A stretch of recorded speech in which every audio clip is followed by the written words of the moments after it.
ഡൽഹി ചെങ്കോട്ട car സ്ഫോടനത്തിൽ ഫരീദാബാദിലെ അൽ Falaq സർവകലാശാല കേന്ദ്രീകരിച്ച് അന്വേഷണം.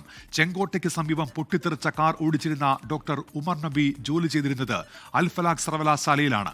ഉമറിന്റെ കൂട്ടാളിയും അൽ ഫലാഖ് സർവകലാശാലയിലെ മറ്റൊരു ഡോക്ടറുമായ മുസമിൽ ഷക്കീലിന്റെ താമസ സ്ഥലത്ത് നിന്ന് നേരത്തെ 2500 കിലോയിലേറെ സ്ഫോടക വസ്തുക്കൾ പിടിച്ചെടുത്തിരുന്നു. കൂട്ടാളി പിടിയിലായതിനു പിന്നാലെയാണ് ഡോക്ടർ ഉമർ ഫരീദാബാദിൽ നിന്ന് ഡൽഹിയിലേക്ക് കടന്നത്. ഡൽഹിയിൽ 11 മണിക്കൂർ ഡോക്ടർ ഉമർ i20 കാറിൽ കറങ്ങി നടന്നു.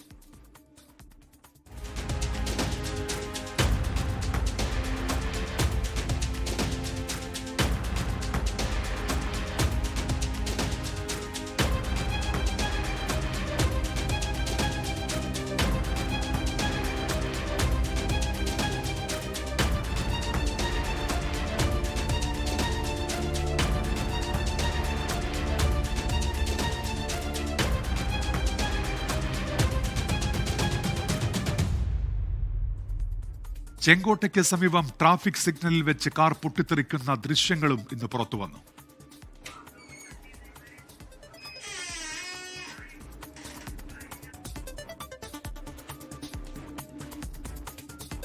പുതിയ CCTV ദൃശ്യങ്ങളാണ് ഇപ്പോൾ പുറത്തു വന്നിരിക്കുന്നത്. ലോകത്തെവിടെയായാലും ഏത് സമയത്തും 24 വാർത്തകളും ഓഗ്മെന്റഡ് റിയാലിറ്റി പാക്കേജുകളും എക്സ്പ്ലെയിനറുകളും വിശദമായി കാണാൻ ഞങ്ങളുടെ YouTube ചാനൽ നിങ്ങൾക്ക് സബ്സ്ക്രൈബ് ചെയ്യാം.